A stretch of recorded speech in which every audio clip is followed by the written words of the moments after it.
मी कधीतरी बाहेर जाते पण खायला आणते दादूला माझ्या. असं वाटतं पुरणपोळी फुगलेली आहे. त्याला मी सांगत असते कोण आलं की यायचं, प्रणाम करायचा. खूप छान आहे. आता घराची आठवण झाली. धोतर आहे, पंच आहे. आमचं बुकिंग अगोदर झालं होतं, तर हे पण काम मला आज करायचं आहे. आज तरी तेल आणा प्लीज. तुम्ही अशा सजेशन वाईज कमेंट करत जा. चटणी छान शिजलेली आहे आणि तेल पण बाजूला सुटले. हरे कृष्ण मैत्रिणींनो, स्वागत आहे तुम्हा सर्वांचं. आता सकाळचे 9 वाजले आहेत, पण असं वाटतंय की 7 वाजलेले आहेत सकाळचे. कारण आभाळ आलेला बाहेर, कंटिन्यू पाऊस आहे, त्यामुळे वातावरण असं एकदम मंद मंद झालेलं आहे आणि माझ्या शरीरातली पण वात पण खूप वाढलेली आहे. 2-4 दिवस झाले ना माझे सांधे खूप दुखत आहेत. त्यामुळे मी आज सुंठाचा चहा बनवून प्यायचं ठरवलेलं आहे. तर ह्या पातेल्यामध्ये सुंठ आणि थोडीशी विलायची उकळायला ठेवलेली आहे. आता थोड्या वेळाने गुळ घालते आणि छान सुंठ आणि गुळाचा चहा बनवून पिते. सुंठ ही वातीच्या रोगामध्ये खूप चांगलं औषधासारखं काम करते. आणि एका साईडला पातेल्यामध्ये मिरची आणि टोमॅटो उकळायला ठेवलेला आहे. तर याच्यापासून मला चटणी बनवायची आहे. लाल मिरची आणि टोमॅटो घातलेली चटणी मी पनीरच्या पराठ्याबरोबर खाण्यासाठी बनवत आहे. ह्या बेडगी मिरच्या आहेत आणि टोमॅटो पण थोडेसे कच्चे मी चिरून घातलेले आहेत. अख्खेच घालत असते, पण आजकाल टोमॅटो मध्ये आळ्या निघतात ना, म्हणून चिरून उकळायला ठेवलेले आहेत. आता मिरची आणि टोमॅटो एक 10 मिनिटं चांगले उकडून घ्यायचे आणि थंड झाल्यानंतर बारीक वाटायचे आणि लसूण आणि जिरा घालून छान फोडणी द्यायची. छान टेस्टी राजस्थानी स्टाईलची चटणी तयार होते. सुंठेचा काढा पण चांगला शिजलेला आहे. आता गॅस बंद करते आणि इकडं मिरची आणि टोमॅटो पण चांगले उकळलेले आहेत. आता हा पण गॅस बंद करते, पण अगोदर टोमॅटो आणि लाल मिरची थंड करायला ठेवते आणि नंतर काढा पिते. असं चाळणीत शोधायचं पाणी. ओ भाई बाबा बाबा बघा, सगळी वाफ कॅमेरा समोर आलेली आहे. मिरच्या थंड होत आहेत तोपर्यंत आता आम्ही काढा घेतो. फोंडजींना पण देते. फोंडजी तुम्ही जाड झालात, खूप जाड झालात फोंडजी. मी ना 3 वर्ष सुंठेचा काढा खूप पिलेला आहे आणि सुंठ आणि गुळाच्या गोळ्या पण खाल्लेल्या आहेत 3 वर्ष. लाल मिरची आणि टोमॅटो थंड झालेला आहे. आता ह्याला बारीक वाटून घेते. कढाईमध्ये मी 2 पळ्या तेल घातलेलं आहे आणि आता ह्या तेलामध्ये जिरं घालायचं. जिऱ्यानंतर थोडासा हिंग आणि लसूण घालायचं. लसूण थोडासा जास्त घालायचा, तेल सुद्धा जास्त घालायचं, म्हणजे चटणी 2-3 दिवस आरामात टिकते. लसूण हलकासा ब्राऊन झालेला आहे.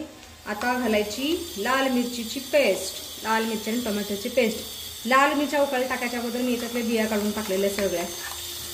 बिया नाही घालायच्या, बिया असं खूप दाताखाली येतात, तिखट पण लागतात. आता चांगली परतून घ्यायची आहे तेलामध्ये मिरची. चटणी चवीनुसार मीठ घालत आहे मी. 2 मिनिटं कंटिन्यू अशी फिरून घ्यायची, चांगली परतून घ्यायची तेलामध्ये. तेल बाजूला सुटेपर्यंत परतायची. हळूहळू तेल बाजूला सुटत आहे.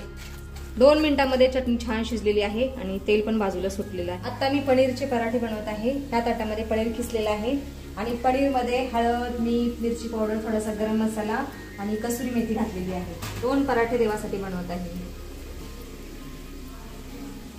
पनीरचा पराठा फुटत नाही अजिबात. खूप जण म्हणतात की फुटतो पनीर पराठा, अजिबात नाही फुटत. भरपूर पनीर भरलेलं आहे मी याच्यामध्ये.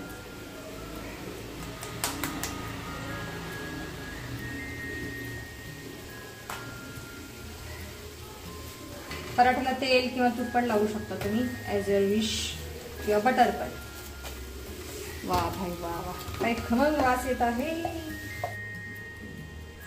फोंडजी हे का बघते, थोडंसं गरम आहे. हा पनीर पराठा फोंडजीसाठी बनवत आहे. आज पनीरमध्ये कांदा नाही घातला, पण आज खाणारा माझा दादूच आहे पनीर. फोंडजी पण खातात, पण दादू जास्त खातो. म्हणलं एवढं पनीरचं करायचं काय, म्हणून मी कांदा नाही घातला. जास्त बनवायचं असलं असतं तर पनीर पराठे कांदा घातलं असतं. भाई बघा, टेक्स्चर बघा, किती सुंदर टेक्स्चर आलेलं आहे पनीर पराठ्याला. फुगला, पुरणपोळीसारखा फुगलेला आहे पनीर पराठा. असं वाटतं पुरणपोळी फुगलेली आहे, पण हा आहे पनीर पराठा. किती सुंदर पनीर पराठ्याचं ताट दिसत आहे. माझ्या तर तोंडाला पाणी सुटलेलं आहे, पण मी आता नाही खाऊ शकत. मला आणखीन पराठे आणि चपात्या बनवायच्या आहेत. खालो फोंडजी. तुमच्यापेक्षा नशीबवान कोण असणार आहे फोंडजी? रोज तुम्हाला गरमागरम जेवण मिळतं. तुझं काहीच नाही काय. माझं काय फोंडजी? कसे बनलेत पराठे? लिसन फोंडजी, आज तरी तेल आणा प्लीज. आजच्या पुरतच तेल उरलेलं आहे, संध्याकाळच्या भाजी पुरतं. एका ताईंची कमेंट वाचली का तुम्ही आता? तर त्या ताई म्हणतात की पूजे करते वेळेस सोळं घालत जा, धोतर घालत जा, पंचा वापरत जा, पण नाईट पॅन्ट नाही वापरायची. तर ताई आमच्याकडे सगळं आहे बरं का, धोतर आहे, पंचा आहे, सोळं पण आहे, पण फोंडची घालत नाहीत कारण त्यांना वेळ नसतो सकाळ सकाळी. मी तर लवकरच उठते, मी व्यायाम करते, तुम्ही झोपता. आणि ताई तुम्ही मी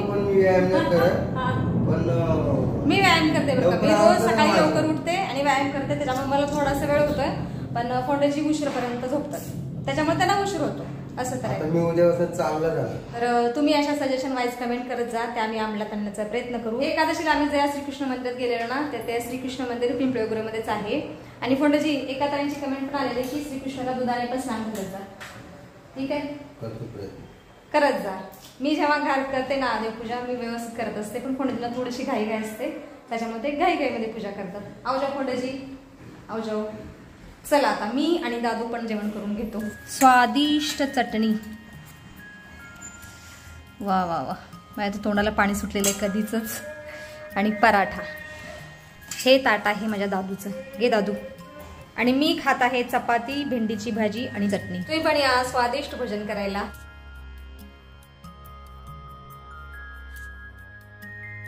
स्वादिष्ट भोजन झाल्यानंतर किचन वाटा पण स्वच्छ केलेला आहे मी, आणि दूध सुद्धा गरम करायला ठेवलेलं आहे आता. आणि आता जस्ट महानगरपालिकेचे कर्मचारी आलेले डेंग्यू आणि मलेरिया या आजाराचे सर्वेक्षण करायला. त्या कर्मचाऱ्यांनी हे पॅम्पलेट दिलेलं आहे, याच्यामध्ये सगळी माहिती आहे. स्वच्छता ठेवायची आहे घरामध्ये, 1 दिवस कोरडा दिवस म्हणून पाळायचा आहे. फ्रीज, कूलर याच्या मागे पाणी नाही साठू द्यायचं, डब्यामध्ये टायरमध्ये पाणी नाही साठू द्यायची, कशी काळजी घ्यायची याची सगळी माहिती दिलेली आहे या पॅम्पलेटमध्ये. आणि आता मी चाललेली आहे बँकेमध्ये. या साडीवरचं साडी पेटीकोट घ्यायचं आहे आणि या ब्लाऊजचं मला अस्तर घ्यायचं आहे. तर हे पण काम मला आज करायचं आहे. मनालीवरून आलेलं जॅकेट मी आता घातलेलं आहे आणि बाहेरचा पाऊस पण थांबलेला आहे, हलकं ऊन पडलेलं आहे. तर आता लगेच जाऊन येते बँकेमध्ये.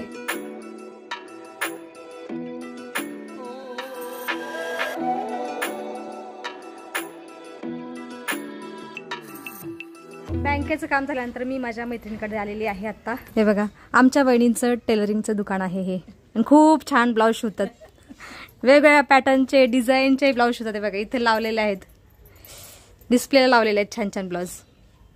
मग बाकी निवांत आहे, तुमचं कसं काय? निवांत आहे. श्रावणीचं लग्न कसं झालं वहिनी? मस्त झालं, छान झालं तिचं लग्न, मस्त झालं. कार्यालय मस्त झालं. हा, बघितले फोटो, छान वाटलं. मस्त झालं लग्न, छान झालं. तुम्हीच आले नाही? आम्ही आलो नाही, आम्ही गेलो होतो ह्याला रामेश्वरम धामला तीर्थयात्रा करायला. आमचं बुकिंग अगोदर झालं होतं.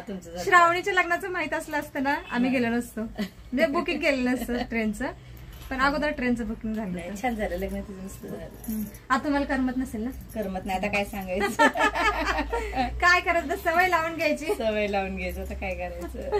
श्रावणीचं लग्न लवकर झालेलं आहे तसं, चालायचं.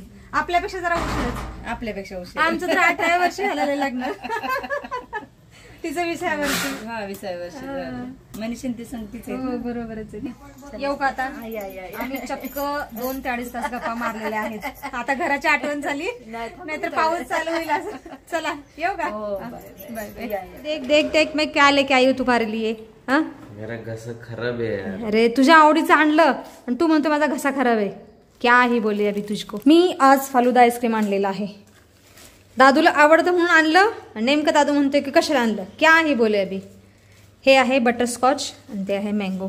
ले पुत्र, दादूला खूप आईस्क्रीम आवडतं, पण नेमका आज म्हणतो की कशाला आणलं आईस्क्रीम. मी कधी तर बाहेर जाते, पण खायला आणते दादूला माझ्या.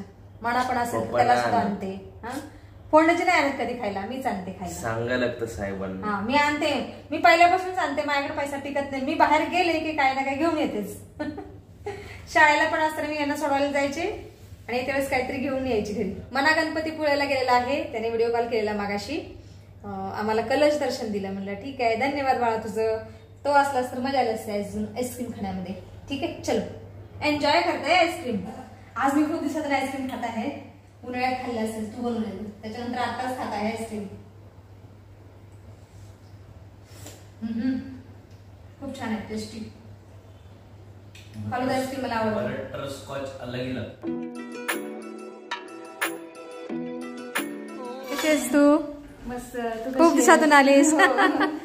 बस दादू, माधुरी आली बाळा.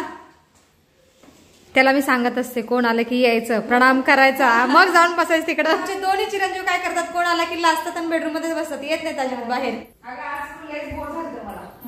मी यायचं की अधून मधून. थँक्यू. तिला सोडलं मी आता चाले का बाहेरून. तू आता एक 5 मिनिटं 5-10 फोन करायच्या अगोदर आली असती ना, आईस्क्रीम खाल्लं असतं आपण. आईस्क्रीम आणलेलं मी सांगत गेलेले, बँकेमध्ये काम होतं आणि पाहुण्यांकडे पण गेलेले आमच्या. मग येता येता म्हणलं ह्याला काय आणू खायला दादूला, तो म्हणला भेळ आण, म्हणलं भेळ नको म्हणलं.